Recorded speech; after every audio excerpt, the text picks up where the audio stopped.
السلام علیکم، ہمارا چینل سبسکرائب کریں اور بیل آئیکن پر کلک کریں۔ اما بعد فقد قال النبي صلى الله تعالى عليه وعلى آله وسلم وشر الأمور محدثاتها وكل محدثة بدعة وكل بدعة ضلالة وكل ضلالة في النار۔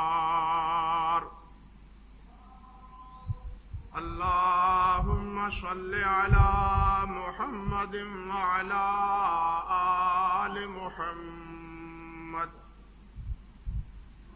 كما صليت على إبراهيم وعلى آل إبراهيم إنك حميد مجيد۔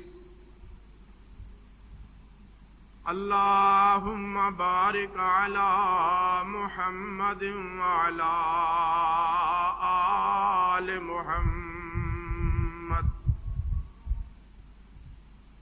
كما باركت على إبراهيم وعلى آل إبراهيم إنك حميد مجيد۔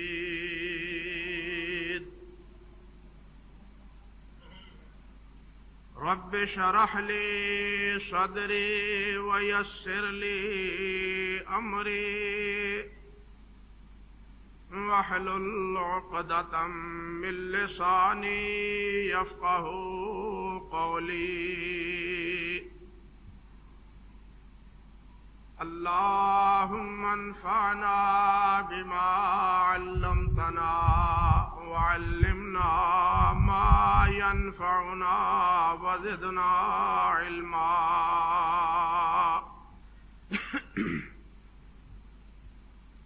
اللهم إنا نعوذ بك من علم لا ينفع ومن قلب لا يخشع ومن نفس لا تشبع ومن عين لا تدمع ومن دعوات لا يستجاب لها۔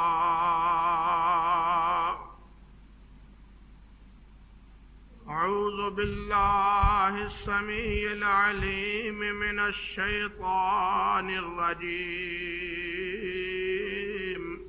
من همزه ونفخه ونفسه۔ بسم الله الرحمن الرحيم۔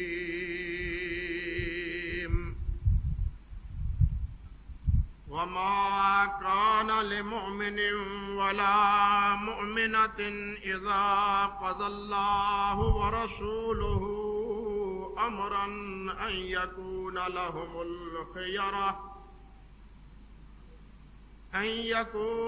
لهم الخيرة من أمرهم ومن يعص الله ورسوله فقد ضل ضلالا مبينا۔ سبحان ربك رب العزة عما يصفون وسلام على المرسلين والحمد لله رب العالمين۔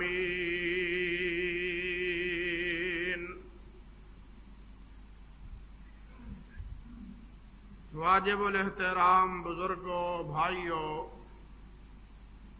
اور میری قابل صد احترام ماں اور بہنوں، گزشتہ جمعۃ المبارک کے خطبے میں یہ بات آپ سے عرض کر رہا تھا کہ جس طرح